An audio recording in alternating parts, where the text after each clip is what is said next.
Hello po! Ilang araw na lang, eleksyon na. At marahil, dahil sa video ko na to, alam nyo na kung saan kayo pupunta at kung saan kayo boboto. Kung hindi pa, sige, check nyo muna.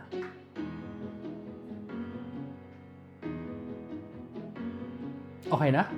O sige, ito naman ang konting paalala para sa araw ng eleksyon. Ito po ang ilang mga bagay na kailangan natin tandaan para sa araw ng eleksyon. Una sa lahat, agahan po sana nating bumoto sa araw ng eleksyon nang sa ganon, makaiwas sa mahabang pila at sa init ng panahon. Ikalawa, magbaon din po tayo ng payong para proteksyon sa matinding sikat ng araw. At huwag din naman po sana sa mga hindi inaasahang biglaang pag-ulan.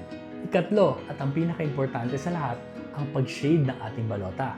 Siguraduhin po natin na ang pag-shade natin ay hindi lagpas-lagpas nang sa ganon, hindi maguluhan ang vote counting machine sa pagtingin at pagbilang ng ating mga boto.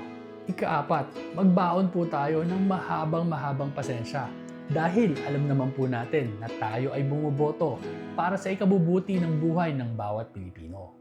Dito po nagtatapos ang ating video. Pero nagpapasalamat na po ako sa mga taong lalabas at boboto sa halalan na ito. Tandaan po natin, doon po tayo sa good governance. Dahil sa good governance, walang talo ang Pilipino.